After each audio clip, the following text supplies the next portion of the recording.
Hi, so today I'm speaking about breaking the cycle.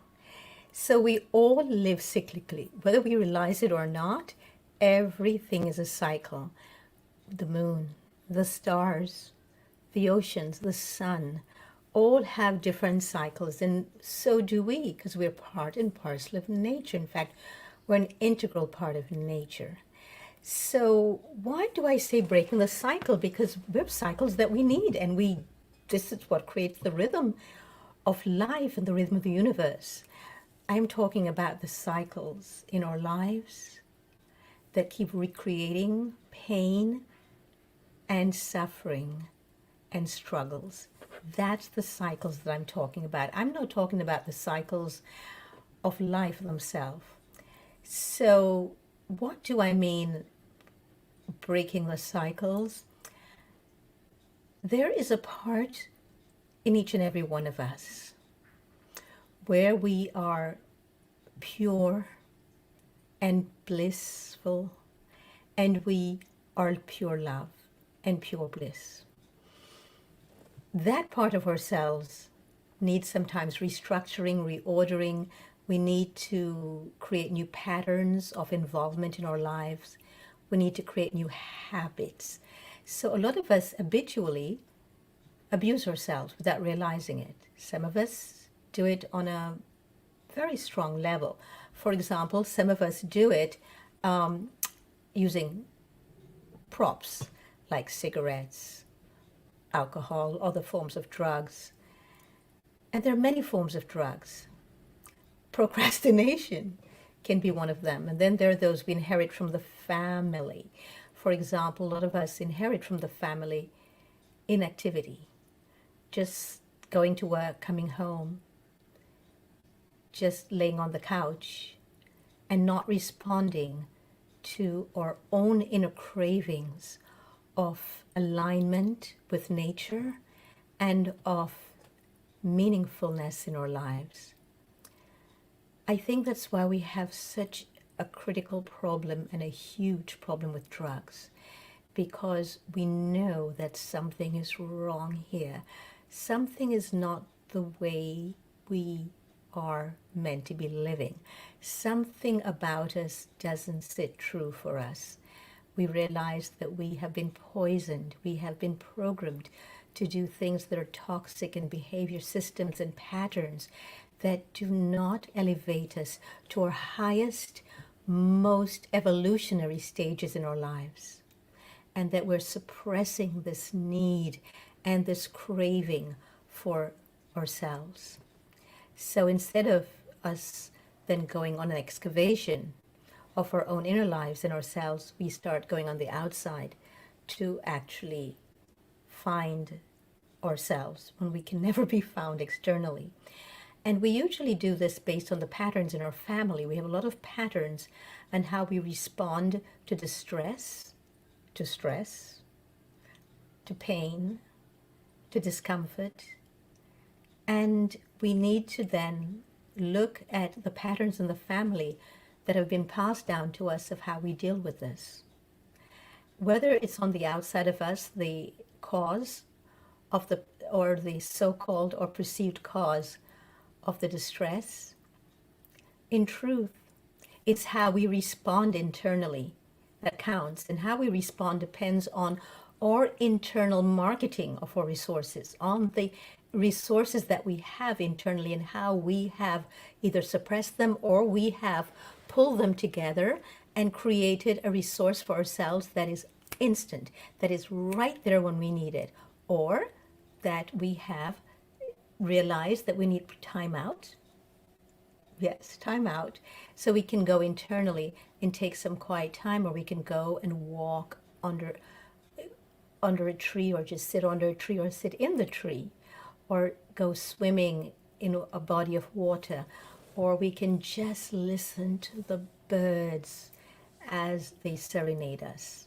So there are many different ways of tuning in internally.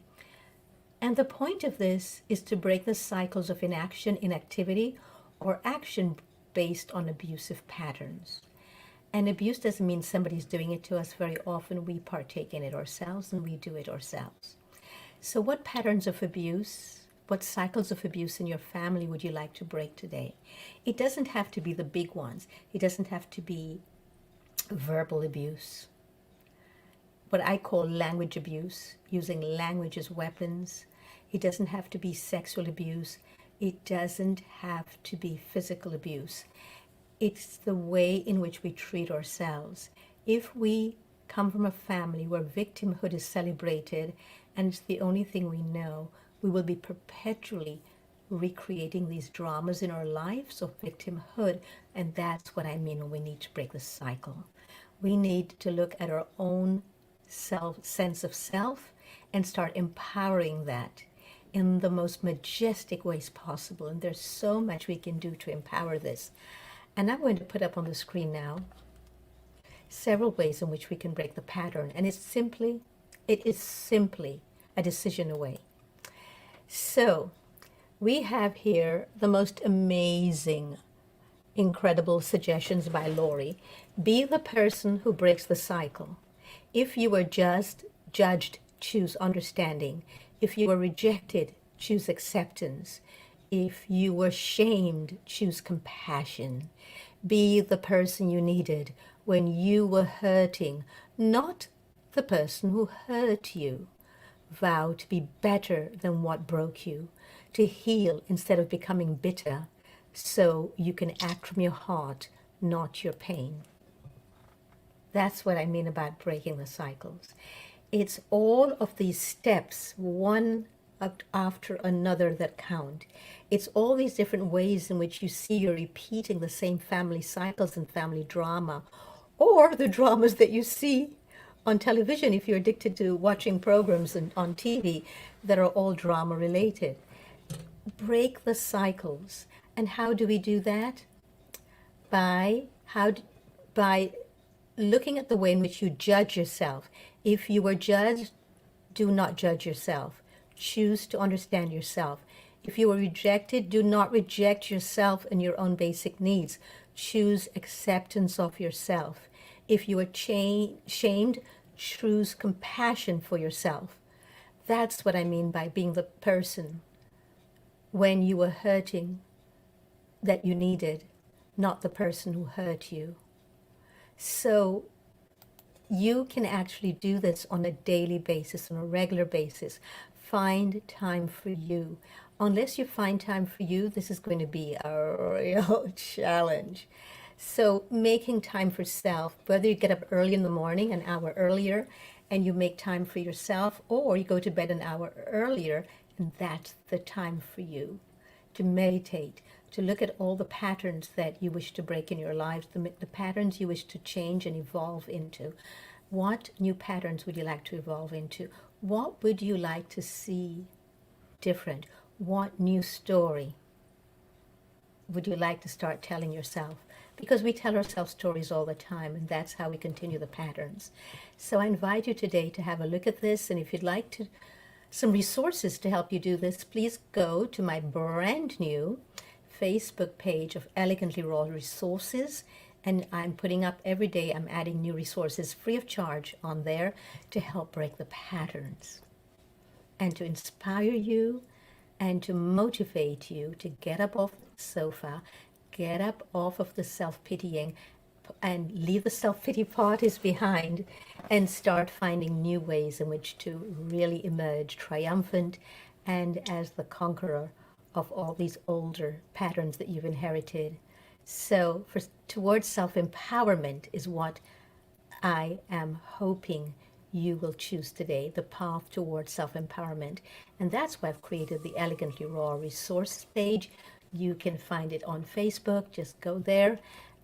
It's called the Elegantly Raw Resource Guide, and please join there, and you will be able to use any of the resources, and I will keep adding and adding them, and then send them to friends and family that you think are ready for this as well, because I think we're all here in each other's lives to be stepping stones towards our own magnificence. So thank you for tuning in today.